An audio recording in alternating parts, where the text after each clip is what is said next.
Hey guys, this is Nilav. Welcome back at a new YouTube video. And looking at the title, you would have understood what we are going to do today. So, we're going to do a book review, and the book name is Terra Flags of the World. So, the thing is that the people who know me and who I talk with them daily, regularly, they would understand why I am like this, how I am like this, because this is a very nerdy book, and I purchased this book. I think a few months back. And the thing is that this book is really thick. It's like hard copy.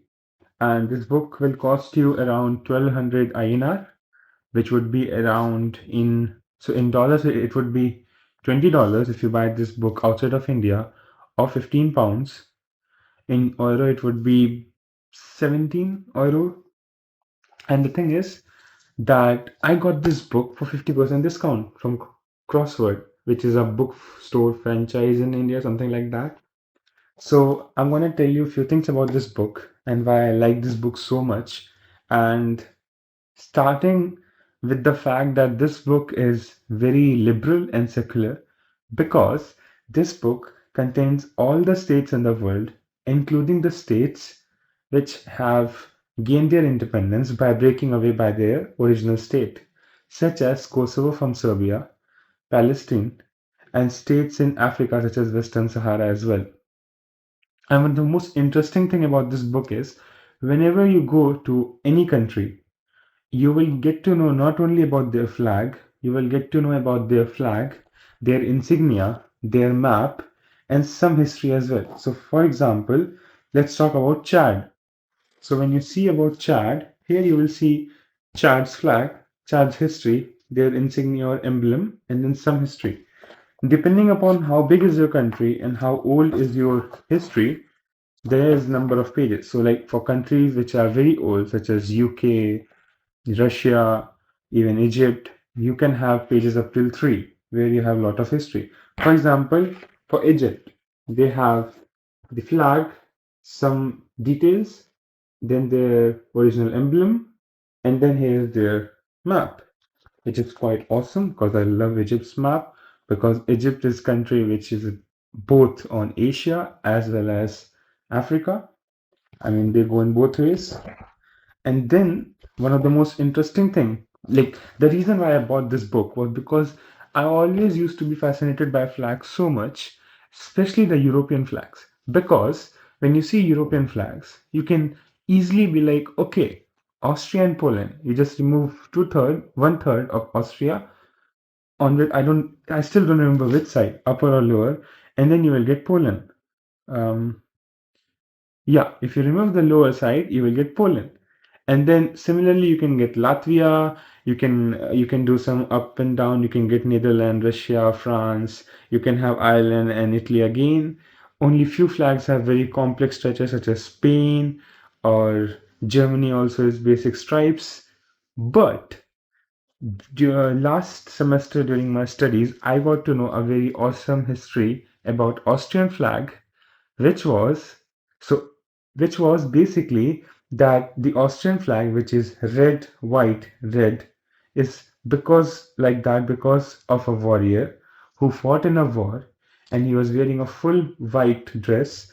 He had a belt, and then he had so much fighting. He did so much fighting that there was so much blood, and when he removed his belt, the only part of the dress which remained white was the middle part.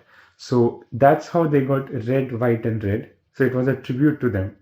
And then Austria also have, which is Österreichischen language, also have different flags which is used for different purposes, something like that. And then lot of country has these features where you have different flags for different times, such as peacetime and wartime. And this is very interesting. And also, when you go through this book, you not only get to know so the data they have area square kilometer, GDP, population, the ethnicity mix such as which religion people belong to in your country, and then you have your national currency, type of government, and the most awesome thing, if your country is a member of UN or not. So if this book would have been published 2 decades ago, and if you open the section of Switzerland, it would have said as, is your country a member of UN or not? It would have said no. But right now it says yes. So this is one of the most interesting thing which I liked about this book. Or even so, let's talk about Ukraine. The most interesting thing I saw in Ukraine is Ukraine's population is 44 million, and so I'm a Hindu. There's 0.2% Hindus in Ukraine. How? I don't know, because there's 65% of Christians, 16% are atheist, 1.2 is Islam, Judaism is 0.2. So 44 million, that means 4.4 million, 10%. 400k is 40. So basically 22,000 people in Ukraine are Hindus. That's so awesome. And even like this flag, in recent times we have seen at a lot of places. And yeah, in this map of Switzerland, I like this map very much. It nearly covers every single thing. Also, just a fact, the oldest city in all of Switzerland from the Neolithic dates, you can date it back to the Neolithic age. It's Kur. It's on the eastern side of Switzerland, the German-speaking part. I think I don't. Sorry if I say I mess up the pronunciation.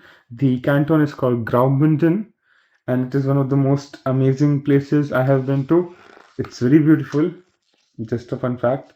So yeah, and also I like how does the Nordic countries have nearly the same type of flag. You have Norway, you have Sweden, and then you have Finland. You will always have that plus. And then not only them, Denmark also tries to do the same. And then if you compare it to other places as well, it's so awesome. And these things you might think, okay, all the European flags are just same because of this reason. No, there is some history behind it. And that's why I recommend you guys to go through this book. One of the best books I have bought, best purchases out there. So please enjoy this, and thank you so much for watching this video. I don't know if you have gained something on watching this video or not. And take care. See ya. Like, share, subscribe, comment. This is Nila Pandey signing off.